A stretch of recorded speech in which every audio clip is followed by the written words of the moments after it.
were invested in that team. They were terrific, and they took points from Arsenal. I presume you saw most of the action. I saw most of it before I went and watched Richard Ashcroft, and I didn't see the final goal. But I can imagine, obviously I've seen it since. Brilliant for Sunderland. I thought it would be awkward for Arsenal. I don't think there's any shame whatsoever in Arsenal drawing that game. I think that you'll always feel that when you're winning as a big club and then a team equalises against you, it's a sucker punch. You feel like it's a killer for you. But you're not going to have it all your own way during a season. They've been sensational, Arsenal, in this last 6 to 8 weeks.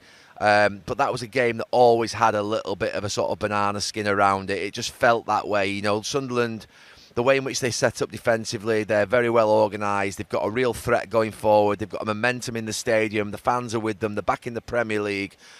And, I remember going up to Sunderland. I remember going to Roker Park and playing, let alone the Stadium of Light. And, when it's rocking up there, it truly does rock. And they've done brilliantly this season. The first game of the season, I was massively impressed with them in that performance against West Ham, and I know West Ham have had a challenge at the start of this season, but the right sort of attributes, the right sort of principles of a team coming up, being hard to beat, being physical, running forward with real sort of aggression and sort of meaning and passion, and getting balls into the box and filling the box, things that I just think are simple things. A team coming up from the Championship, we've seen some right nonsense over this last few years of players playing out from the back and trying to be sort of Pep Guardiola's Manchester City when they've come out of the Championship. It's impossible to play football at that level like Manchester City can do. So I'm glad that we're seeing what we're seeing from Leeds and from Burnley and from Sunderland, which is a more pragmatic style, but I think equally as effective and more. I actually think, to be fair, when you see a team play like that, I really admire it and love watching it. And from an Arsenal point of view, acknowledging obviously that it's irritating, to say the least, to concede in stoppage time. Very. Would you go so far as to say that actually that point at Sunderland isn't too bad? That's a really hard place to go. No, I'm not sat there at all watching Arsenal get a point there at Sunderland yesterday and thinking in any way, shape or form that I'm surprised. In fact, in my predictions earlier on in the week on the podcast, I said I thought it would be a draw.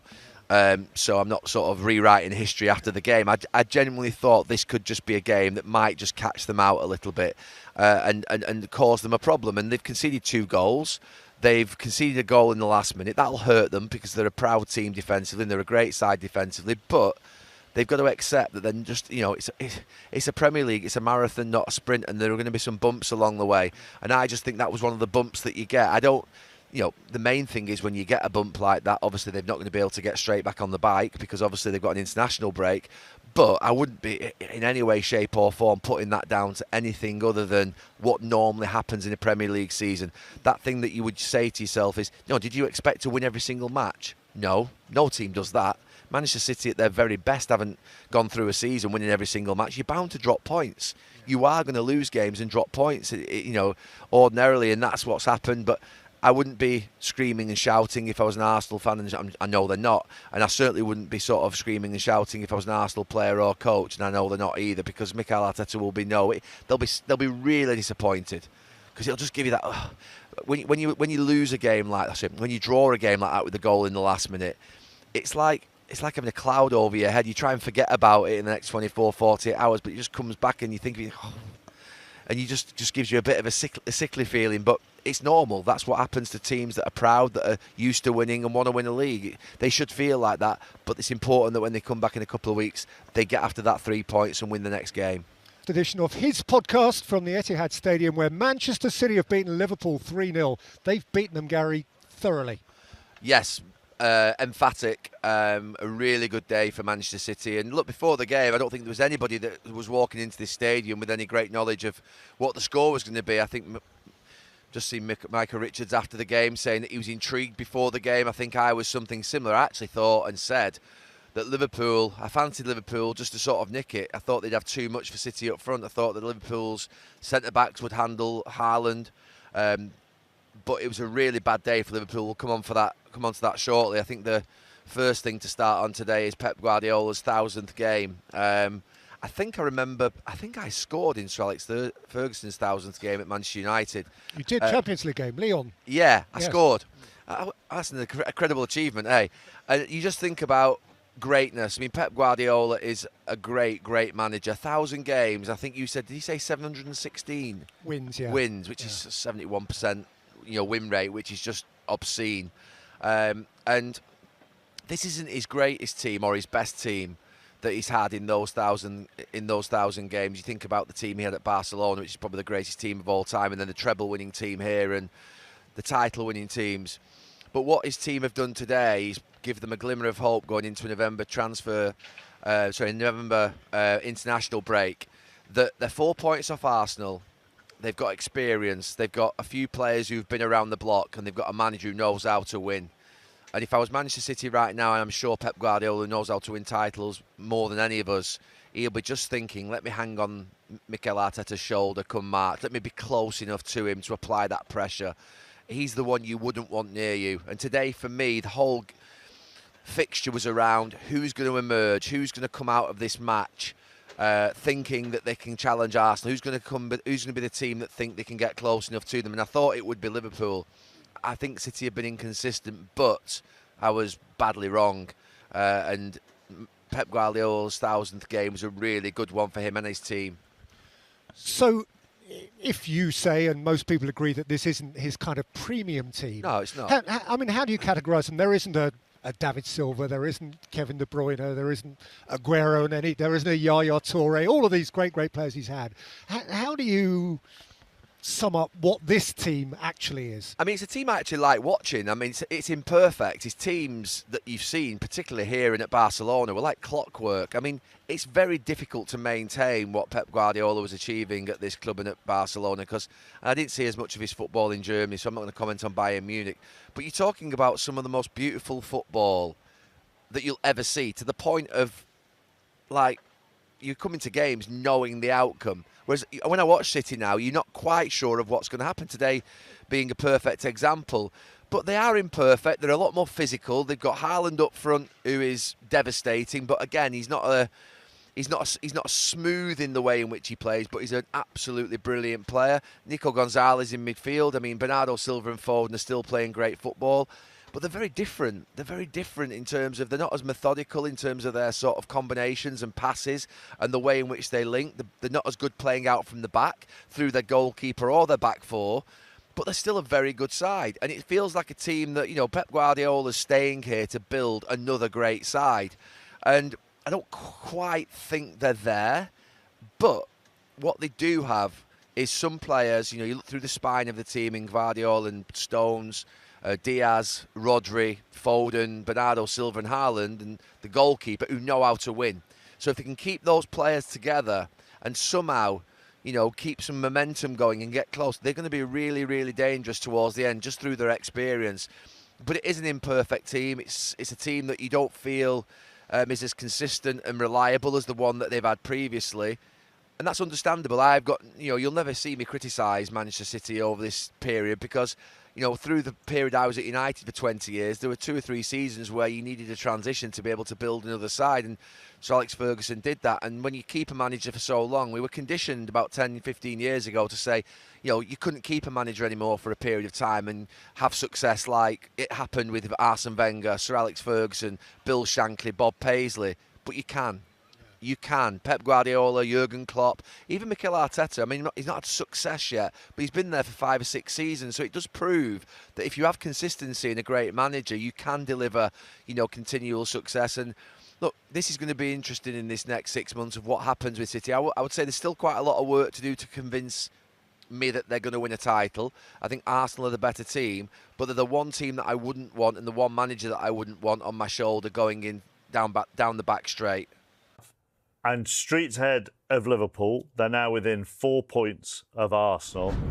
That gap being reduced, Arsenal drawing last night at Sunderland, and just the overall dominance of City this afternoon.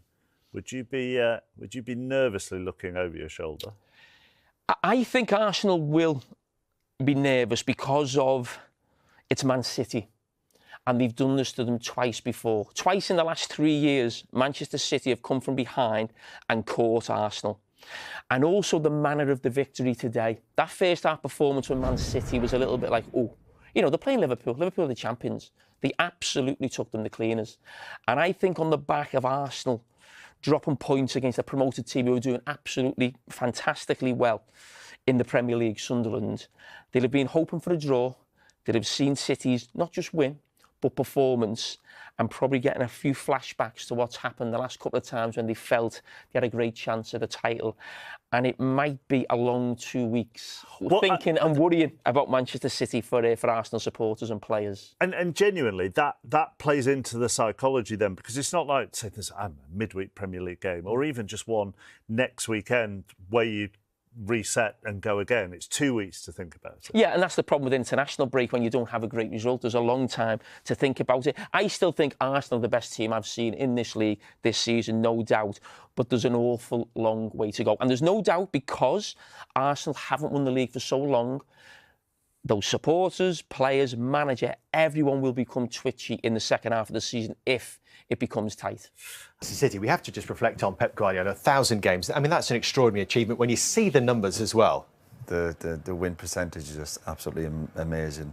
I know people have always argued over the years he's always worked with brilliant players, but you still have to manage them, look after their egos, the style of play they've got. Oh, I take my hat off to Pep. I think the man is absolutely amazing, and the stats, mind-boggling. Trendsetter, isn't he? I mean, coming over to here, everyone was doubting him. Can he play that sort of way? When they won the league 4 years in a row, it was just mesmerising stuff. Where is he now with this City team? Do they have it in them? Does he have it in him? I think he has to take them there again. He's definitely got it in him. I'm looking for consistency with Man City now. We talked about it before, a little bit before the game, in terms of the way they're letting other teams dictate to them and possession. They're not dominating games anymore. I think they've got enough, especially with the way Haaland's playing. But Arsenal are also a good side. I think it's between now and Man City. I think, like City, have snuck up there, haven't they? Like, been under that radar a little bit, haven't they? Until today, really. I think that was more because of the squad of Liverpool. When they announced Kerkez and Isak and all the rest of them, Wirtz, everyone just automatically thought it was going to be Liverpool, but City just doing their business. How seriously should we be taking them, Daniel, in terms of title challenges? If we're not taking them serious now, when are we going to? I mean, after today's performance, Haaland's start to the season's been, whatever superlatives you want to say, it's just absolutely ridiculous what he's doing. So all in all, if you look at them, you go, you've got all the tools, a fit Rodri coming back whenever he's ready. Goalkeeper was a big sign, wasn't it? Goalkeeper coming. Donnarumma's done it, been there and done it since a young age. Won the Champions League last year, comes here with experience and, communicating, building a bond with the defender. So all in all, I think they're heading in a fantastic direction. And you could see on Pep's face, he got that nice little grin. You can see he's happy. He's not trying to get too confident, but deep down he's thinking, you know what? Having a look at us today, they probably surprised him how well they played, to be honest. And for all those achievements, Roy, that we showed on that graphic before, the 12 league titles so far, if they were to say this season with Manchester City, where would that rank amongst all his achievements? No, I reckon if you'd asked Pep 6-7 weeks ago, I bet he would have felt it was obviously more of a rebuilding job and just regroup and just get back to competing. But if you look at him now, he's got that spark back even in his eyes. You can see it. He's probably thinking these players have surprised me a bit. And again, snuck under that radar. Goalkeeper was a great sign, and Haaland obviously a goal machine. But the other players forward and back to his best. I think Pep will be sitting there going, we're certainly back in the mix. Before 5, 6 weeks ago, I bet you thought, nah, it's probably going to be too much this season, and we'll have a look at it in January or next summer, get more players in. But they're certainly back in the mix. Be right up there for him, though, wouldn't it? As an achievement, if they could win the league this year, absolutely. I think at the start of the season, again, the way you looked at where Man City was, you look how strong Arsenal were, how Liverpool did last season. I think if he could, obviously a long way to go yet, but if he got this league title this year and surprised everybody and finished out of Liverpool and obviously Arsenal, how powerful they're looking, it would have to be up there with some of the best achievements he's got. So as we pause for 2 weeks, where are you now on your favourites on the table? Oh, we're doing this again. Come on, can we talk? Don't straddle the fence. No. I never sit on the fence. I just like to have the prediction. You said a draw today, didn't you? But how is that sitting on the fence? That's a draw. That's a prediction, Roy. But how wrong were you? All right, you got it right today for once. What about the other times? Where am I at the moment?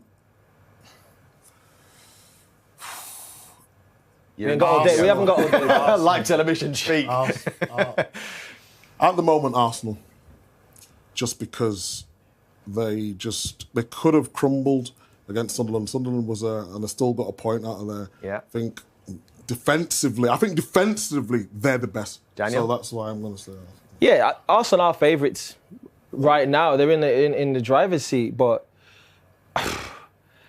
I just feel hey, listen, no, talking about me. Move on, will you? No, for real. Arsenal are favourites right now, but at the end of the day, anyone could win. It's anyone's, man. Right. It's not over yet. Sticking with Arsenal, but obviously... Sticking with Arsenal? You said Liverpool 3 weeks ago. I didn't. I said Arsenal start of the season. The gap, though, is down to 4 points. Extraordinary end at the Stadium of Light, where Sunderland are still unbeaten since their return to the Premier League. We'll talk about Arsenal and the title in a moment, but Julian had a very brief, but he still knows what it's like to put on a Sunderland shirt at the Stadium of Light. I mean, what a performance they've put in all season, particularly at home. And they're in the top 4. I know, yeah. Performances, like you said, it's not just yesterday. They've been outstanding, very difficult place to go. Very intense atmosphere, and as long as they can keep that momentum there throughout the season, that will be the fortress for them and play a massive part in them hopefully staying in the league. And they've shown some unbelievable character already, but none more so than to come back against Arsenal, who'd won 10 in a row. Yeah, they've showed it all season. I think you need that. You need that positivity. You need that kind of bounce, you know, coming into the league and things to go your way and fight and scrap for things. And, you know, most people would have written them off. Arsenal coming back, looking strong, looking solid, 2-1 up. Probably cruise to a win and move on. But fair play to Sunderland, you know, they never give up. A late goal, another point, keeps ticking that points tally up and keeps the momentum up. And the stadium was the energy and as I said, the bounce in the stadium, and big goal for them to carry that into the international break on a high. And just to put it into perspective, Sunderland scoring 2 against Arsenal, who hadn't conceded in all competitions for 13 and a half hours. Exactly, it puts it into perspective. I mean, Arsenal's strength really is their defence, isn't it? They've got a great goalkeeper, really good back four. They protect the back four well as well. They play to their strengths and they don't concede many goals. So for a newly promoted team to score 2 goals against them is a brilliant achievement. And who'd have thought that? I mean, the last 6 teams to have come up have all gone back down. Most people predicting the same 3 to go back down that came up this season. But if the first 10, 11 games are anything to go by, Sunderland aren't going to be there. In fact, they're going to be chasing European prizes the way they're going. In terms of Arsenal, though, they're bitterly disappointed at the draw, but it shows where they're at, how far they've come, and the standards they've hit this season. Yeah, it's the highest level they've got, and consistency's right there. And Mo said they've got a great balance. They are reliant on the defensive side of the team, but they can score goals. And they said as long as they can keep that balance and not just be too reliant on any one department, they'll give themselves a great opportunity to win. Because obviously they didn't have Yoker as the centre-forward in this game, but they look better equipped, don't they? Odergard's been out most of the season to cope with missing players. Yeah, they've got a good balance, they've got good depth. I still think it's almost sparring season in terms of... still got the head guard on and the big gloves almost in the fights after Christmas, the real battle, you know. Kind of putting yourself in position and... jostling for position at the moment, but they certainly look strong. They can win games. They don't give much away. Win games different ways. It's Christmas time after Christmas. Who's fit? What's the form looking like then? Finish line comes in sight. All of a sudden, the dynamics change a little bit. But at the moment, they're doing a lot of good things, winning games well for the most part, and they look big contenders. And at the moment, whoever beats them probably wins the league. Yeah. It's theirs to lose at the moment? I mean, possibly. They are a fair few points ahead. I mean, listen, you ask anybody, I think they'd probably say Arsenal are the favourites at the moment. So, yeah, it's going to take a good effort to beat them because I can't see them dropping too many points. They're very efficient, aren't they? I mean... Does that bring its own pressures when everyone's now in the past, they haven't been expected. They've been chasing Liverpool and City. Does it bring its own pressure when you're out there to be shot at? New for them as well. It is, yeah, it is. New ground. But I think the way they play is a certain, you know, they're so efficient. Like, if Arsenal play at their very, very best and Liverpool play at the very, very best and Manchester City, I think Arsenal probably still third best. You know, when everybody's at their absolute best. Yeah, I mean, Liverpool can blow anyone off the pitch, and so can Manchester City when they're absolutely on top level. Whereas Arsenal, I can see them not really making many mistakes, grinding away, maybe a few draws, obviously a few wins as well. But just their style of play might just make them plug on all the way and make them very hard to beat.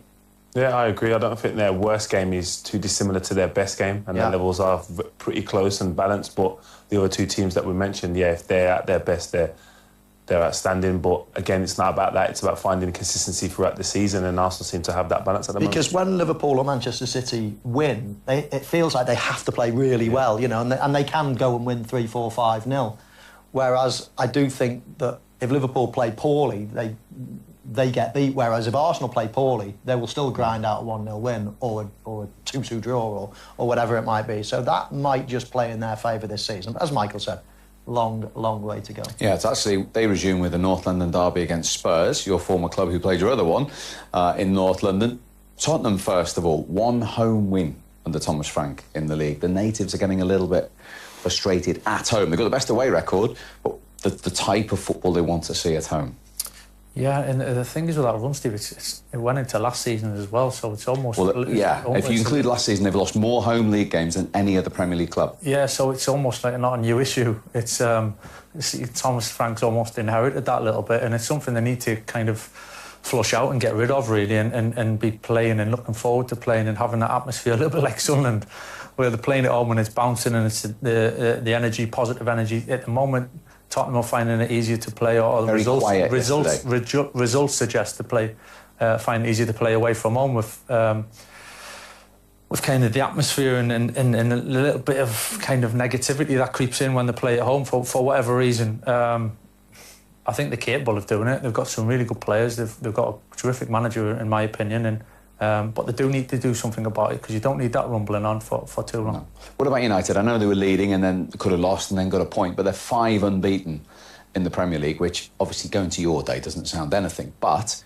it's their best run since February 2024. Are there small shoots of recovery here for you? Yeah, there's definitely shoots of recovery. I mean, the results and then going to Liverpool and winning felt big. I put them in context with Tottenham, really, in terms of where they ended up last season in the league. They're a lot higher than that, and aspirations to finish a lot higher. So there's improvement in that respect.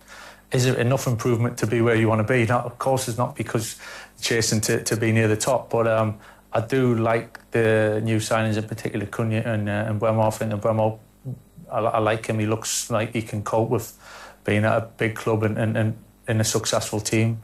So there's definitely shoots and positive things. Just consistency is the key. You know, we talk about Arsenal and Liverpool and City, and consistency gets you places in this league.